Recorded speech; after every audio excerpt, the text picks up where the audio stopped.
Kazakhstan, Russia, Uzbekistan എന്നീ രാജ്യങ്ങളിലെ മികച്ച ഗവൺമെന്റ് മെഡിക്കൽ യൂണിവേഴ്സിറ്റികളിലേക്ക് കുറഞ്ഞ ചിലവിൽ MBBS പഠനത്തിന് 24 സ്റ്റഡി അബ്രോഡ് സ്പോട്ട് അഡ്മിഷൻ സൗകര്യം ഒരുക്കുന്നു. സെപ്റ്റംബർ ഇൻടേക്കിലേക്കുള്ള കോഴ്സിലേക്ക് വിദേശ സർവകലാശാല പ്രതിനിധികൾ നേരിട്ടെത്തി അഡ്മിഷൻ നടത്തുന്നു. July 29 Hyatt Regency Thiruvananthapuram, July 31 Radisson Blu Ernakulam, August 2 Gokulam grand Kozhikode. വിശദ വിവരങ്ങൾക്ക് ബന്ധപ്പെടുക 9001900156 8008000120.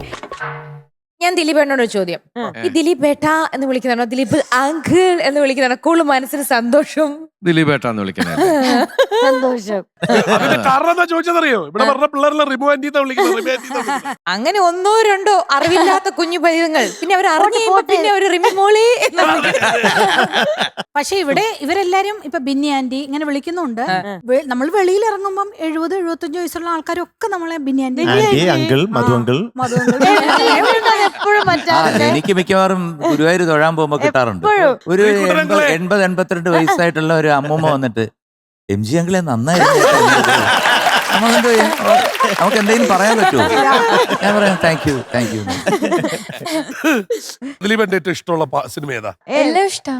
എന്നാലും വരണം, ഏത് പറഞ്ഞാലും സന്തോഷം, കുഴപ്പമില്ല. ഓക്കെ, മറ്റേ മൂവിന്റെ പേരെന്തായിരുന്നു? എന്താണ് അതിനകത്തുള്ളൊരു സംഭവം? ചാന്തുപൊട്ട്. മറ്റേ എല്ലാം കൂടി വന്നിട്ട് അല്ലേ കുഴഞ്ഞു പോയി. ട്രെയിനില് പാസഞ്ചറാ? അല്ലല്ല, വെട്ടം. മര്യാദ രാമനാ? വെട്ടം. ഇത്രയും പടം ഉണ്ടായിരുന്ന ഒരാളുടെ ട്രെയിനില്. അല്ല, അതുകൊണ്ടാ കുഴപ്പം. ഒരുപാട് പടമാകുമ്പോഴാ കുഴപ്പം. ട്രെയിനില് വെട്ടമുണ്ട്, ട്രെയിനില് ശൃംഗാരവേലനുണ്ട് അല്ലെ? ശൃംഗാരവേലനുണ്ട്, നമ്മുടെ മറ്റേ മര്യാദ രാമൻ. മര്യാദരാമൻ. പിന്നെ കാവ്യ ആന്റി ഉണ്ടായിരുന്നു. അതേത് സിനിമ? ട്രെയിനില് റൺവേ അല്ല, റൺവേയില് ട്രെയിൻ ഇല്ല. ചോദിക്കണ്ടായിരുന്നു. നമ്മളെ ടെൻഷൻ ആക്കിയില്ല. മോളിലെ യാത്രക്കിടയിൽ ഞങ്ങളെ ട്രെയിനിൽ കണ്ടാണോ? അല്ലല്ല, അതൊരു 2-3 സിനിമകൾ ചേർത്താണോ പറയുന്നത്? ട്രെയിനില് സൂസൈഡ് ചെയ്യാൻ പോയപ്പോ ചക്കരമുത്ത. അല്ലല്ല, കാവ്യ ചേച്ചി ഒന്ന് വിളിച്ച് ചോദിക്കോ ഇതേതായിരുന്നു സിനിമ? 150 സിനിമ ചെയ്ത ആളോട് പേര് അറിയത്തില്ല. കാവ്യ ചേച്ചി സൂസൈഡ് ചെയ്യാൻ പോയി, വെയിറ്റ് ചെയ്തിട്ട് വരാത്തോണ്ട്. മനസ്സിലായി. വിനീത ഡാർലിംഗ് അതാണ്. വിനീതേട്ടനെ കൊള്ളാമല്ലേ?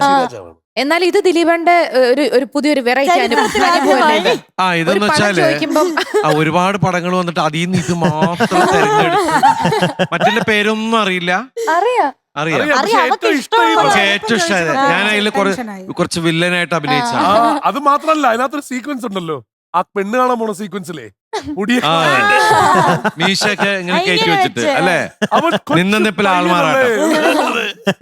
ആ ഷൂട്ടിംഗ് നടക്കുന്ന സമയത്ത് പെട്ടെന്ന് എങ്ങനെ മാറാൻ പറ്റുന്ന ചോദിച്ചപ്പോ ഞാൻ പെട്ടെന്ന് മീശയൊക്കെ സേനേട്ടൻ ചിരിച്ചോണ്ട് ഓടിയ.